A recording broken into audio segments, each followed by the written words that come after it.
Hello friends, UGC net का important topic यहाँ पे एक वीडियो, इससे पहले के वीडियो में हमने आधा किया था, आधा यहाँ से स्टार्ट करते हैं, देखते हैं आगे क्या होता है।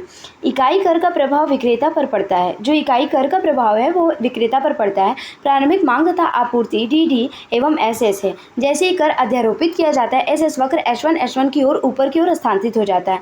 यहाँ जो डायग्राम था मैं आपको डायग्राम में दिखाती हूँ कि यहाँ पे एस डैश और S1 डैश ये ऊपर की ओर खिसक जा रहा है। जब टेक्स्ट देखिए, यहाँ इसे दिखाती हूँ, ये यहाँ से यहाँ बढ़ जा रहा है और ये यहाँ से यहाँ बढ़ जा रहा है,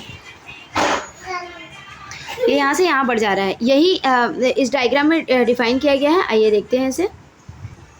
देखिए यहाँ बता रहा है कि जैसे ही कर अध्यारोपित किया जाता है एस वक्र S1 की ओर ऊपर की ओर स्थानांतरित हो जाता है एवं कीमत OE PM तक बढ़ जाती है। इसमें PM विक्रेता को AM मिलता है एवं PA राजस्व के रूप में सरकार के पास जाता है। PM दिखाते हैं, अब विक्रेता को जो AM मिलता है वो भी दिखाते हैं। ठीक है,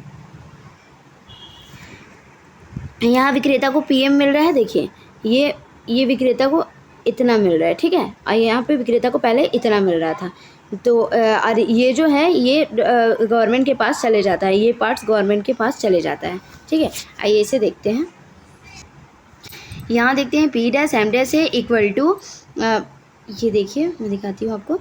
यहाँ P डैश M डैश ये फॉर्मूला है equal to P dash A plus A M dash. जो P डैश A है ये गवर्नमेंट को जाती है, ये A M डैश है जो विक्रेता को जाती है। ठीक है, फिर P डैश B ये क्रेता पर जो घटना है वो दिखा रही है, और फिर प्लस B A जो है ये विक्रेता पर जो घटना है वो दिखा रही है। तब क्या हो जाता है, टोटल ये हो जाता है, इसमें तब्दील हो जाता है। देखिए इसे देखिए, ES डिवाइडेड बाई ED क्रेताओं पर घटनाएं और विक्रेताओं डिवाइडेड बाई विक्रेताओं पर घटनाएं, जिसे P dash B divided by BA से दिखाते हैं।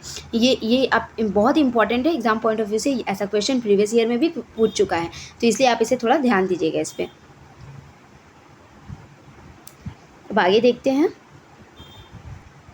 अब इकाई पर क्रेता का प्रभाव देखेंगे कैसे पड़ता है। ठीक है, जैसे प्रारंभिक मांग तथा आपूर्ति वक्त D डैश एवं S डैश है, तो इसमें देखते हैं कैसे क्रेता पर प्रभाव पड़ता है। ठीक है, जैसे ही कर लगाया जाता है D वक्र बाई ओर और D1 D डैश वक्र स्थानांतरित हो जाता है और ES divided by ED equal to क्रेता पर घटाएं ये समान हो जाती है। स्थितियाँ कैसे होती है, देखिए स्थितियाँ क्या क्या होती है। ED पूरी तरह अगर लोजदार है, ES बेलोजदार है।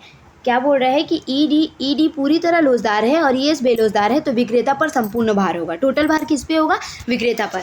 एग्जाम्पल लीजिए, आप एक ब्रेड खरीदने के लिए गए हैं, विक्रेता कौन है, क्रेता कौन है। आप खरीदने गए हैं तो आप क्रेता हैं, आप जो ब्रेड खरीदने गया है, आप अगर खरीदने गए हैं, ये आप है। ठीक है, आप अगर खरीदने गए हैं तो आप क्रेता है, और जो दुकानदार है, जो ब्रेड बेच रहा है, जो दुकानदार है वो क्या है, वो विक्रेता है। ये विक्रेता है और आप, ये विक्रेता और आप क्रेता। ठीक है, तो विक्रेता पर संपूर्ण भार कब होता है, जब ES पूरी तरह लोजदार है, ED पूरी तरह लोजदार है। ED पूरी तरह लोजदार है मतलब डिमांड क्या है, पूरी तरह लोजदार है। ठीक है, ES बेलोजदार है, लेकिन जो सप्लाई है वो बेलोजदार है। डिमांड तो बढ़ते जा रहा है, डिमांड बढ़ रहा है, पूरा बढ़ रहा है। ठीक है, या फिर पूरा घट रहा है, लेकिन जो ES है उसमें कोई फ़र्क नहीं पड़ रहा है, वो स्थिर है, एकदम स्थिर है। ठीक है, तो यहाँ पे बोला ED पूरी तरह लोजदार है और ES बेलोजदार है। अब बोला ED पूरी तरह बेलोजदार है, यहाँ पे क्या हो रहा है, यहाँ पे जो ED पूरी तरह बेलोजदार है, इसका मतलब क्या है कि जो ED है वो पूरी तरह बेलोजदार है। मांग ना बढ़ रहा है ना घट रहा है, दोनों में से कोई क्रिया नहीं हो रहा है, तो ये पूरी तरह बेलोजदार हुआ। ठीक है, और ES लोजदार है, लेकिन सप्लाई क्या है, सप्लाई लोचदार है। सप्लाई जो है वो लोचदार है। सप्लाई मांग के अकॉर्डिंग घट बढ़ सकता है, ये घट भी रहा है बढ़ भी रहा है, तो ये क्या होगा, ये घट भी रहा है, दोनों में परिवर्तन हो रहा है घट बढ़ में। ठीक है, तो क्रेता पर संपूर्ण भार होता है। किस पे भार होगा, जो आप थे, आपका स्माइली वाला पिक्चर बना था, ये आप पे पूरा भार पड़ेगा, पूरा लोड आप पे पड़ेगा। ठीक है, आगे देखते हैं। क्रेता पर संपूर्ण भार पड़ता है। अब यहाँ पे बोला है कि ये जो ED है वो बेलोजदार है, यहाँ पे डिमांड बेलोजदार है, ES पूरी तरह लोजदार है, तो क्रेता पर संपूर्ण भार होता है। ED लोजदार है तो विक्रेता पर संपूर्ण भार होता है। अब आगे देखते हैं। यहाँ स्थिति के अकॉर्डिंग भी समझाया गया है, देख लीजिए इसे एक बार। जब ES इक्वल टू ED होता है, जब सप्लाई बराबर रहता है डिमांड के, ES इक्वल टू ED का मतलब यही है इलास्टिसिटी, मतलब पूर्ति की लोच और मांग की लोच जब एक दूसरे के बराबर होती है तो कर का भार क्रेता एवं विक्रेता के बीच समान रूप से विभाजित होता है। कर का भार, जो आप क्रेता थे ना, ये स्माइली, और ये था विक्रेता, ठीक है, साइड था जो, तो क्रेता और विक्रेता के बीच जो समान रूप से विभाजित होता है, इसका जो भी प्रभाव पड़ेगा इस पे भी पड़ेगा और इस पे भी पड़ेगा, इसका जो भी प्रभाव पड़ेगा इस पे भी पड़ेगा और इस पे भी पड़ेगा, ठीक है, क्रेता विक्रेता दोनों पे पड़ेगा। वस्तु की कीमत, कर का 1.2%, वस्तु की कीमत अगर बढ़ेगी, प्राइस अगर इंक्रीज़ होगा, देखिए यहाँ एरो का साइन है, प्राइस अगर इंक्रीज़ होगा तो कर का परसेंट कितना होगा, 1/2% कर लगेगा, ठीक है।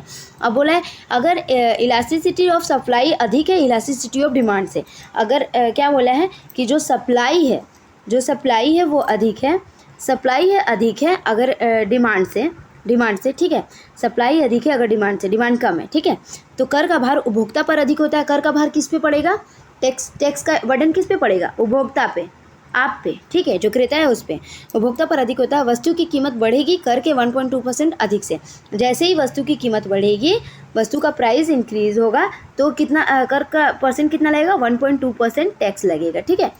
अभी बता रहा है कि अगर इलास्टिसिटी ऑफ सप्लाई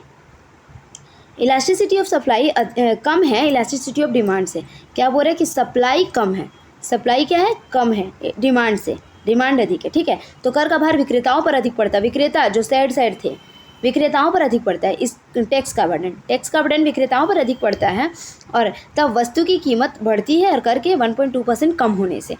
जब क्रेता पर भार पड़ रहा है, क्रेता पर अगर टैक्स बढ़ेगा, टैक्स 1.2% बढ़ेगा तो ये किसके जेब में जाएगा, ये तो इसी के पास ना जाएगा, विक्रेता के पास जाएगा। लेकिन जब वस्तु की कीमत बढ़ रही है कर के 1.2% से, तो प्राइस तो विक्रेता खरीदेगा तब तो हमें बेचेगा ना, विक्रेता कहीं से ले आएगा तब तो हमें बेचेगा।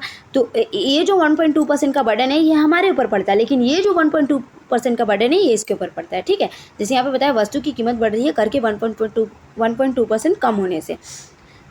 अब आगे देखते हैं। Thank you. वीडियो अच्छी लगी हो तो please like and subscribe my channel guys. Thank you.